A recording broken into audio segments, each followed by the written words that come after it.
At that time, many of the disciples of Jesus said, "This is a hard saying. Who can listen to it?"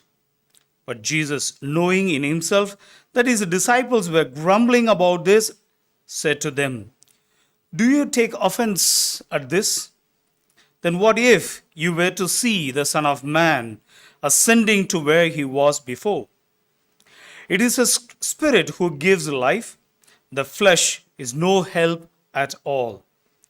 The words that I have spoken to you are spirit and life. But there are some of you who do not believe."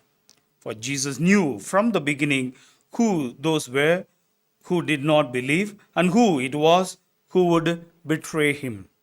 And he said, "This is why I told you that no one can come to me unless it is granted him by the Father." After this, many of his disciples turned back and no longer walked with him. So Jesus said to the 12, "Do you want to go away as well?" Simon Peter answered him, "Lord, to whom shall we go? You have the words of eternal life, and we have believed and have come to know that you are the Holy One of God." The Gospel of the Lord. Praise to you, Lord Jesus Christ.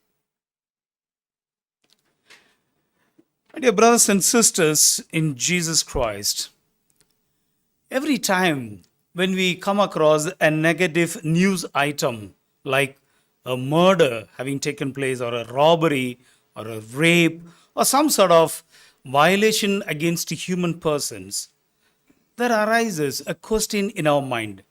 How can these people possibly do this? Won't they have a prick of conscience when they do this? Don't they follow some moral standard in life which would prohibit them from doing this?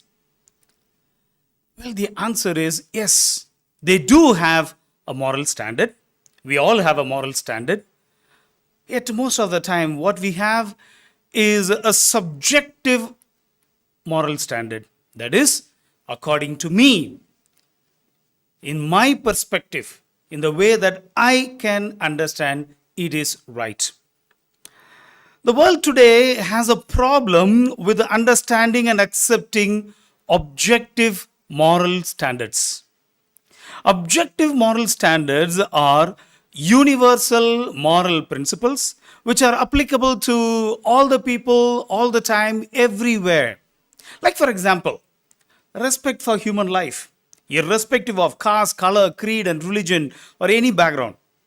Respect to human dignity and sanctity of life. Respect to human rights, rights of people from different walks of life. Respect to common good and being a responsible stewards of the world. These are some of the objective moral standards which are universal, non-violable, and essential. The problem arises when we are able to understand it only subjectively.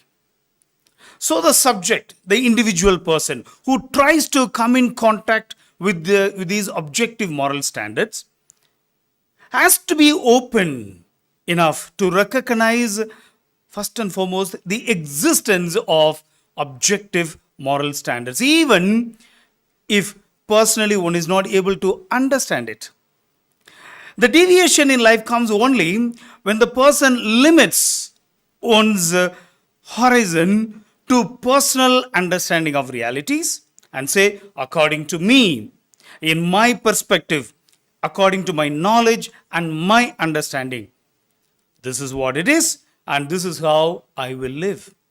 It is like if someone says, well, this is not a microphone, it's not a mic, it is a hammer, according to me. What can we say to them? This is a subjective interpretation of a reality, and most of us thump over it.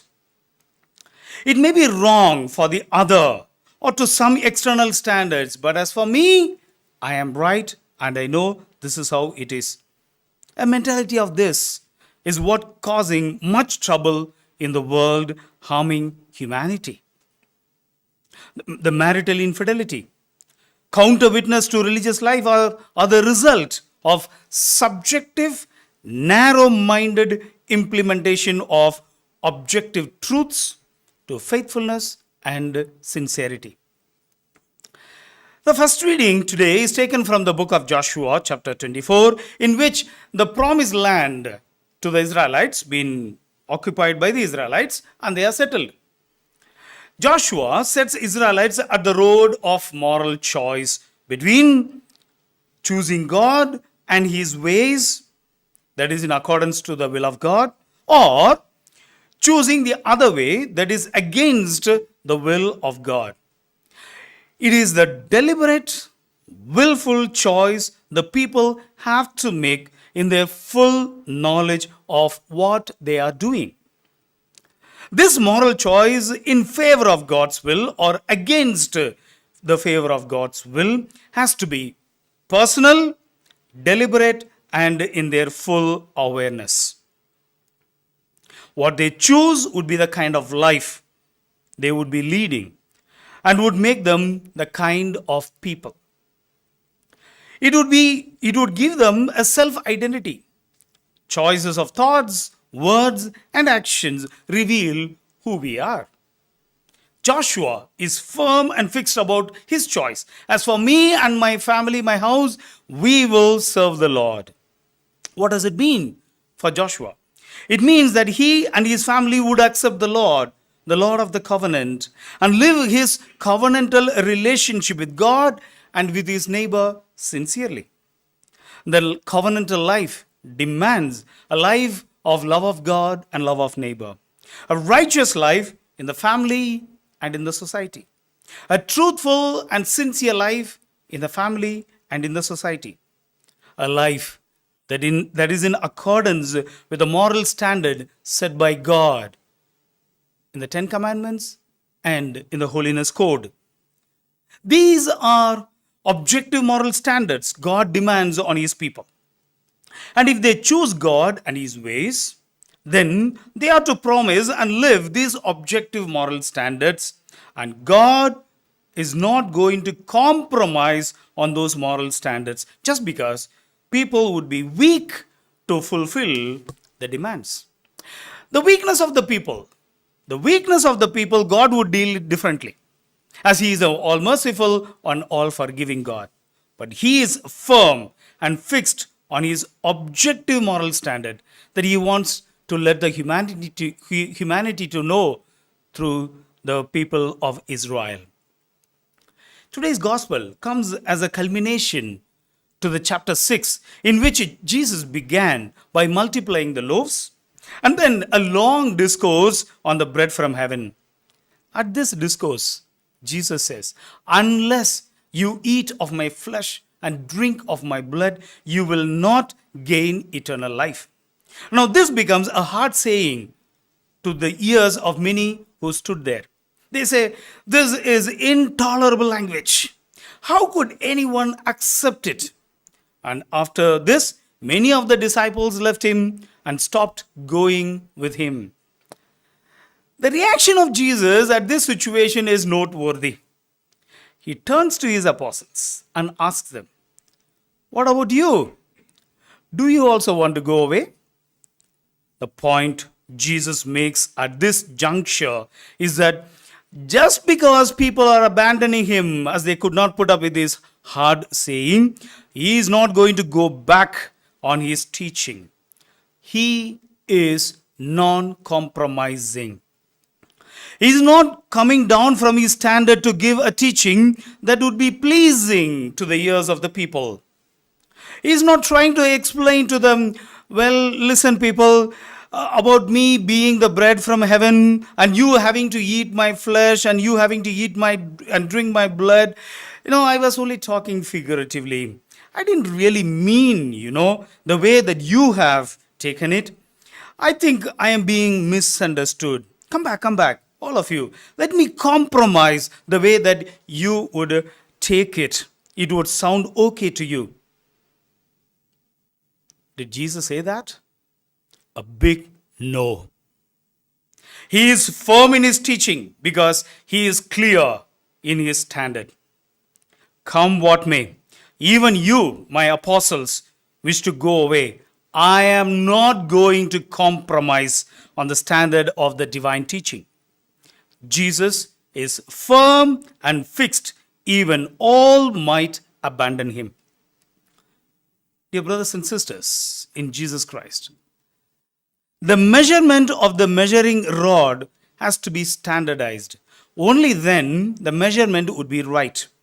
It cannot be compromised. Similarly, be it the objective universal moral norms or for us Christians, the life in Christ are standardized measuring rods. In comparing our life to it, we can come to know how we are faring. God understands our weakness. He is all merciful and loving. As the author of the letter to the Hebrews says, we have a high priest who is able to sympathize with us because he was one among us, one like us, was tempted in all the ways but did not sin. But that doesn't mean we can substandardize the measuring scale, thumping over our subjective understanding of realities. Be perfect as the Heavenly Father is perfect, is a demand on us by the Lord. Let us first and foremost accept the existence of objective, universal moral standards set and promoted by the Lord. Let us be open-minded persons who, in spite of our narrow and subjective understanding, may strive towards achieving the moral standards set and promoted by the Lord. He is firm and fixed and not going to compromise on them. In spite of our weakness and our failures, let us keep striving after the standard the Lord has set for us. He is a source and summit of our life. To whom else can we go, as it is with him is the words of eternal life. Amen.